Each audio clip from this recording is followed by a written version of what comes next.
The way people do this, and I see a lot of it even in this old Ballard neighborhood here, is they'll come in and find a house, and particularly a house that's in pretty rough condition like this one was, and they'll tear it down and start from scratch, which of course you've got all that garbage going to Eastern Oregon to the landfill, and then you've got all these new materials. Even if they're environmentally friendly and they're green and they're engineered and all that, it is raw materials. And there's a huge footprint, everything that we buy new and consume. I like to say that we are trying to consume our way out of this mess that we got into through mass consumption. Everything I'm doing here and that we're doing in the neighborhood is scalable to any size structure. This isn't just possible on one little house in Ballard. This is Peak Moment. We are living at a peak of human innovation, information, wealth, and health. But we're also at a peak of population and consumption, with rising temperatures and declining resources fueled by cheap oil and gas. Peak Moment Television, bringing you examples of positive responses to energy decline and climate change through local community action. Hi, welcome to Peak Moment. I'm Janaea Donaldson. I'm sitting in a vastly remodeled kitchen with the owner, builder, designer, Jim Bristow. Thanks for joining me. Thank you. We'll get to your transformation of your house in a minute, but I wanted people to get a sense of the way you approach your building and remodeling. Did you think about just tearing it down and starting over basically, or what, tell us about that. I did. When I started doing, originally we were going to add what ended up was going to be a 1,500 square foot addition on a 2,400 square foot house. And just so I could have a larger workshop in the basement for my tools. And as it kept growing, I kept thinking, we're going to sacrifice yard space, we're going to have, financial costs, we're going to have my time. And then the tax burden, the taxes would go crazy. And we'd be back at some point down to my wife and I when our daughter, moves on. So I opted to keep the same footprint, and then I found all kinds of wasted space in like little cubby holes upstairs that were closed in kind of like semi-attic spaces. This had been sealed off since 1919 and was just dead, uninsulated space. Mia, show us what you did, what your dad did over there for you. What's in here? What's in this space he opened up? Well, this used to be like a newspaper room. My whole room used to be like dusty newspapers, and right here kind of was like a slope down. This is like a little chest for like purses and like stuff. You got a little cozy playroom for yourself. Yeah. Well, I think you have a very special little place here under the roof that not very many people have. And in this main floor, there was a lot of little closets and little hallway spaces, and just didn't make sense. They're long, narrow, deep closets where everything in back wouldn't be seen for years. So I decided to just utilize the space we had in a much wiser way, at looking at the function of things and by moving walls, etc. So you said, okay, don't make it bigger. Well, kind of the way people do this, and I see a lot of it even in this old Ballard neighborhood here, is they'll come in and find a house, and particularly a house that's in pretty rough condition like this one was, and they'll tear it down and start from scratch, which of course you've got all that garbage going to Eastern Oregon to the landfill, and then you've got all these new materials. Even if they're environmentally friendly and they're green and they're engineered and all that, it is raw materials. And there's a huge footprint, everything that we buy new and consume. I like to say that we are trying to consume our way out of this mess that we got into through mass consumption. That's sort of the green way right now, is keep consuming, or buy green, where I'm like buy minimal, try to reduce, reuse, and don't consume so much of everything.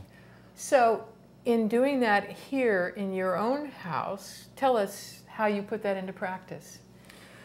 Well, as far as like materials, or I got material, etc. Sure, but let's go back to the layout. What you did is you took some of those little spaces and made them bigger. I mean, like you said, you and I are sitting in what used to be a bathroom in what's now a spacious, really lovely kitchen. So partly what I heard is you moved walls. I mean, that kind of rebuilding that only a builder can do. But you also used materials that you found. Tell us about those things. Well, we have another place, an off-grid home, all solar powered, over on Hood Canal, west of Seattle, out in the middle of nowhere. And so we get a lot of trees come down in storms in winters. And so anything over like 8 inches, I collect them, allow them to cure. Then I have a guy who comes out with a mill, a very skilled sawyer, and he mills to what I want. And so about 80% of the lumber in here, including the trim we've got here, some alder that came down, and that was just from trees coming down in the storm, what otherwise would be out there rotting.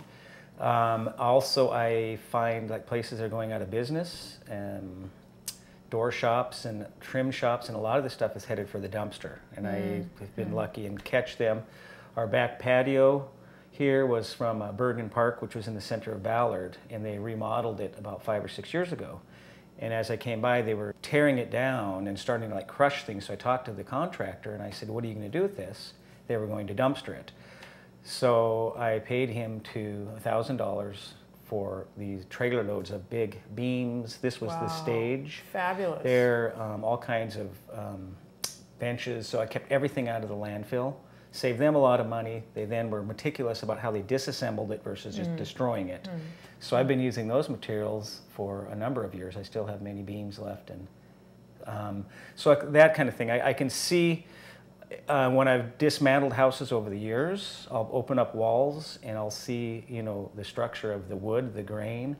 And I've had guys working for me think I'm crazy till I take them to the store and show them what a new piece of clear fir costs, and also where did that piece of clear fir come from? What old growth forest in British Columbia or whatever, and then I run that stuff through the planer, and it is amazing how it cleans up.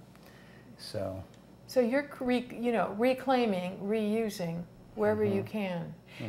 You also mentioned that you keep your eye open, like the cabinetry in here. Tell us the story. The cabinets, when I tore out the old kitchen here, which was pretty tiny, in very bad shape. We needed to put a temporary kitchen in what is now our dining room. So we went to the Restore here in Ballard, and I looked at this cabinet here, and I saw it's beautiful, high quality materials, and it said $20, and I thought, $20 for this? The guy said, no, it's $2,000 for everything, for just that one thing. So it's $2,000 for all the cabinetry. So I said, I'll take it. And it was just the right timing, because in the time we were there doing the deal, 3 other people came and they wanted the cabinets. A couple months later, I was bowling with the guys from the Restore, and I found this $7,000 Sub-Zero fridge that came from the same job. Wow. So it's all matches for $1,000. Wow. Speaking of insulation, what have you done for energy efficiency for your house here? Well, when we bought the house, it was a 1919 house originally. Had 2 additions, so the 2 additions had been insulated. Nothing else, the attic, nothing else had been insulated. Had a few thermopane windows. So replaced all the windows. With dual glaze? Low E, low E argon. Went with some more cost-effective vinyl from the top floor in the basement. And then on the main floor, I've used some higher-end, nice fir, went with kind of the nicer windows and doors here.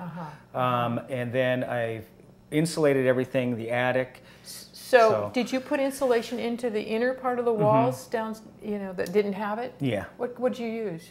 That I've just, most of that I did about within like 6 years ago. So I just used a formaldehyde-free fiberglass insulation. Formaldehyde-free. Now you mentioned that you've also got finishes that are. Yeah, I used to have a body shop painting cars. And at the age of 24, I started feeling it in my lungs, so I've been real conscious. And then over the years, I've done construction and worked with, various glues and adhesives and dust, etc. So everything in here, the paint is a no VOC latex, because people think that because it's latex, it's safe. But there's a lot of toxins in the latex also. And all of the woodwork is what's called an osmo. It's a vegetable-based oil. And so it makes a beautiful finish. It's gorgeous. I mean, I'm just saying the wood just is humming and singing. It's just beautiful and radiant. And it's just it's a hardwood floor wax, so it's designed for floors. So it's just a single coat on everything too. And very easy to repair, unlike a varnish or something. And so I'm real conscious of that also with other things of, try to minimize particle boards, and I look at other glues, and just so the house, so whenever I do projects, it's not overwhelmed with a toxic smell and feel, like a lot of new houses now. Which particularly, I would imagine in a remodel, you're also living in it. I mean, you are, or the house inhabitants are living in it, and you don't want that to affect them even during the remodel. Oh, your lighting. Tell me about your lighting. Well, the lighting in here we have in the house, if it's lights we turn off and on a lot, we sometimes just have a few of those incandescent, because that is one thing that will burn out fluorescent bulbs. Oh. That's just a couple. But everything else, everything else is fluorescent, compact fluorescent. But I've been also moving into LEDs and looking at the real high-end, the good brands of light-emitting diodes, like a Cree, Sylvania are two of the best. And so like the lights we've got in here, we've got just under 500 watts of light, but it only uses 74 watts of power.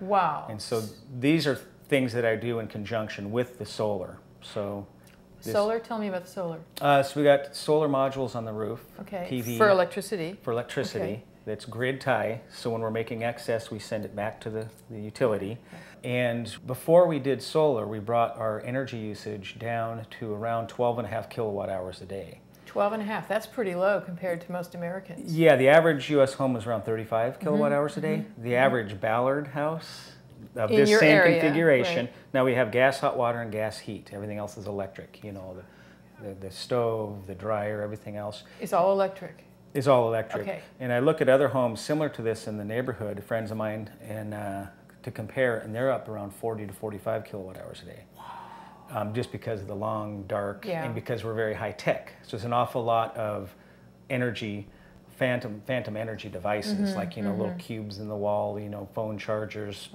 computers that are running on sleep mode, etc. Right. So I reduced all that to get our energy usage down, and then invested in the solar. So our solar is doing about 60% of our power, but the average U.S. home, it'd only be doing 20%. So the number one... Go ahead. I was going to say the number one thing I tell people is to reduce the usage first. So it is, a lot of people feel that they need to go buy things to help us out of this environmental carbon thing we've got going on. What I say is we tend to try to consume our way out of this mess we got into through mass consumption. And I say the first and foremost thing is conservation. I used to tell people they needed to change their habits, but they don't like that. They don't want to change. So I talked about modifying their behavior.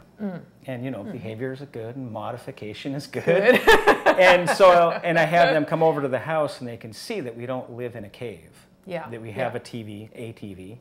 We have, a computer, and a laptop. We have all the modern amenities, but it's through being conscious with what we have, but number one, conscious with what we do with it, keeping things turned off, unplugging phone chargers when we're done, not having a bunch of clock radios, not having, all that stuff running. So what I hear that the behavior that you've modified here for yourselves and the things that you've brought into it, you've brought in super insulation for your home, so that your heating bill must be less, and less electricity because you've changed your habits, if you will, before your panel. What kind of difference have you seen in your utility bills? We dropped, with the solar, from when we first moved into the house to now, we went from about 15.5 kilowatt hours a day to about 5. Wow. So it's about a 66% reduction overall, maybe a little more. And then water usage also has gone down, even though since we first moved in, I didn't have my garden going yet. I have nearly 1,000 square feet of organic garden space that I use, and we didn't have our daughter wasn't born yet. So after adding our daughter and the garden, which both increased consumption, we're still down about 20% on water usage from when we first bought the place. And that is, efficient appliances, the front load washing machine, low flow aerators on the faucets, etc. And again, consciousness about low flush toilets. Low flush Yeah. toilets, Right. full loads, a dishwasher full loads in the washing machine. Yeah. So behavior first and use things wisely. Mm-hmm. Seem to be. Wow. Okay. That's, and so I'm expecting, you know, you're saving money. I mean, obviously there's a lot of time and work here, and not everybody can do what, you know, you've got the skills to be able to do these kinds of remodels. What kind of advice do you give to people who think about remodeling and say, I can't afford it? Well, it's a couple things that I talk with people about. One thing is everybody wants, I've done dozens and dozens of kitchens and baths, and everybody's worried about the style, you know, is this in today? And what I look at is pick something that's pretty timeless, a style. So they don't, because I guess the average kitchen is remodeled every 10 years, or it was. Wow. Now that's going to change because they can't refi 6 times to do their kitchen anymore. But go with the timeless, nice, middle of the road design. Build things to last. I like to say 200 years minimum, you know, at least. And but as far as like affordability, again, everybody thinks they need to buy the new high-tech, greatest, you know. Start collecting stuff. I also guide people in, you know, where to find these materials, or will custom mill things for them at you know, relatively the same, maybe a slightly more, sometimes less expense, for again the material aspect of it. And also in designing is, you know, keep it simple. You know, don't be addicted to Sunset Magazine and all these and have to have, you know, the $5,000 stove and all that stuff. Just keep it simple and clean and functional. Well, you know, thank you. I'd like to see, I know that this is still a work in progress. You know, you've got a lot done here, and I'd love to see, show us, if you will, sort of what you're still working on and what you're still envisioning for your you know, your parcel, your water storage and so on. So I'd love to have you take us and see what else you're working on. All right. Okay. Perfect.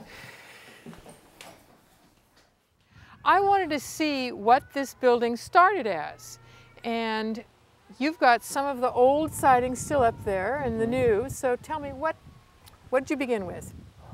The house originally was built in 1919, was stucco exterior, and at some point, and that's what we see. That's the green up there. You see the yellow behind, and somebody came along, for some reason, did like the popcorn type ceiling material on the exterior and the lime green. Then the previous owners had it remodeled, and they knocked a bunch of holes in it and then put green vinyl siding over it.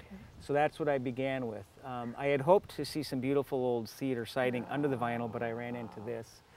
So what I've done is, after I replace windows, etc., and have added some windows for light, and then I go over the stucco with plywood and then an about an R10 rigid foam, and then a layer of plywood, and then I do siding over that. So it creates an envelope around the exterior of the house, getting rid of the thermal bridging you get like from studs, etc. Yeah, you mentioned that. So it makes much more efficient. And then I was looking at siding options, and I decided to go with what's called a hardy plank, and it's a cellulose or cement mix.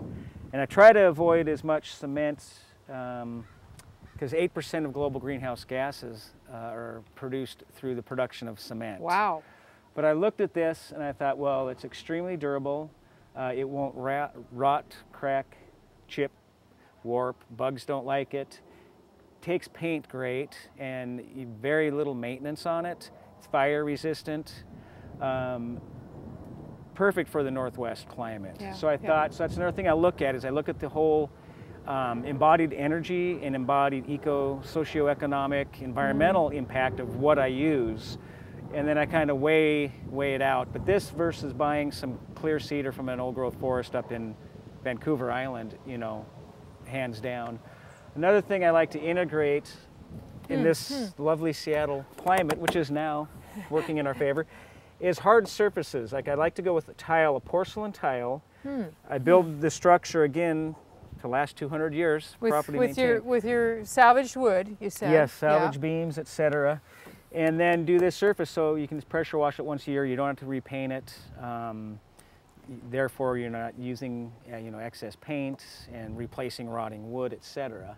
That's creating your 500-year house. Yeah. I mean, you're right, 500-year remodel. Yeah. I noticed as we walked by, you've got some solar hot water panels. Tell me what you have in mind. What are you using it for or going to use it for? Well, the existing modules there are for heating my daughter's pool, Okay. which she doesn't mind 70-degree water, but we do. And in the future, I've got our 2280 watt solar PV, which I will be expanding that to do Up on the roof. close to 100% of our electric needs. Great. And then I've got room for 60 evacuated tubes, which is a form of solar hot water heating. Uh-huh. And as I'm doing the remodeling in the house, under all the floors, I'm doing hydronic tubing. That's pipes, is that right? Pipes Okay. for the in-floor hot water, and I'm also running pipes as walls are open upstairs to do wall-mounted European-style radiators for heating up there.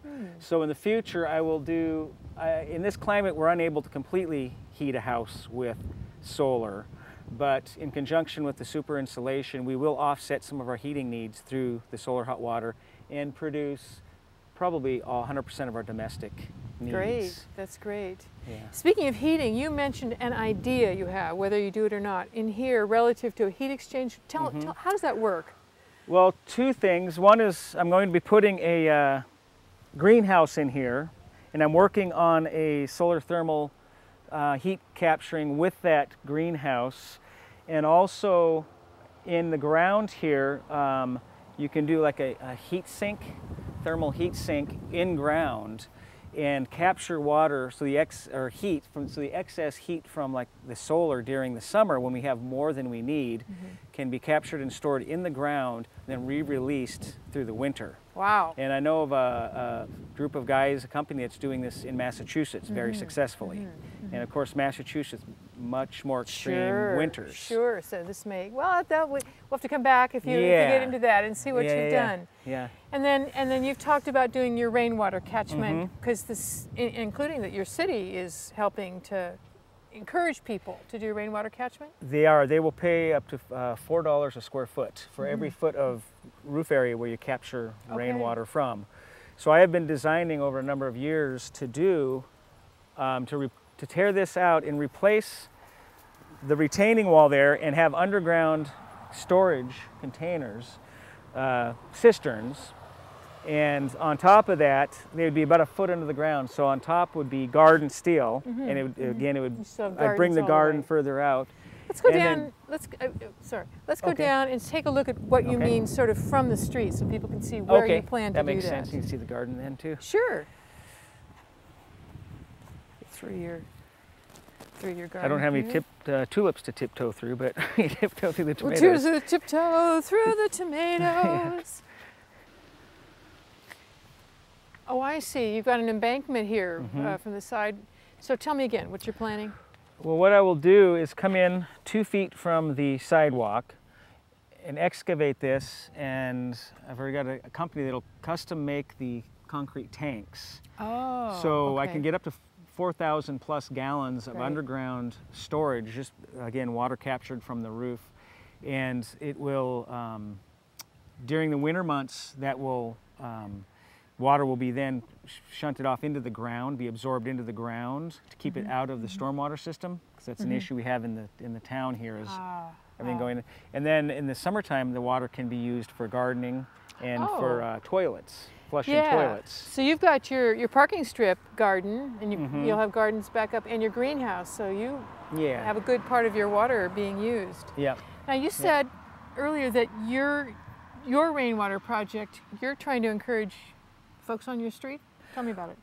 Well, the city is doing a pilot program in our neighborhood, and they're trying to reduce the amount of stormwater surge that, because all the storm sewers here are tied into the actual sewer system. Okay.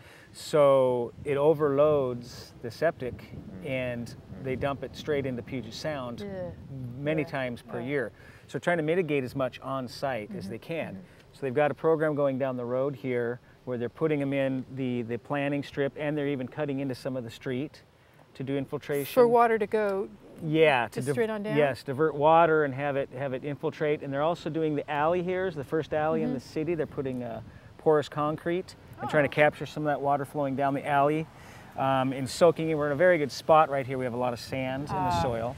Okay. So for years, we've been trying to get traffic circle here because we got the grade school and all of the neighbors, you know, trying to slow people down. So what I'm talking with the Department of Utilities and Seattle DOT and the school districts on board too, is putting a traffic circle in here. Oh, in here, okay. But we've got 3 roads here where the water was coming downhill. So we would divert the water from the drains into this, and this would become a bioinfiltration. So when you mean a bioinfiltration, it means that the water would come from these streets, and then what? Go into the ground, infiltrate into the sand. I see, okay. And then help replenish the groundwater, keep it out of the sewer, and then we would have a garden on top. That'd be sweet. Together. You are greening everything. You mentioned, I mean, just finish, wrap up. What did you do here along the strip? Well, when we moved in, again, like I say, the first thing I did, the whole yard was just solid weeds that had been mowed down. So I wanted to get rid of all the grass and just have natural plantings, vegetables, etc.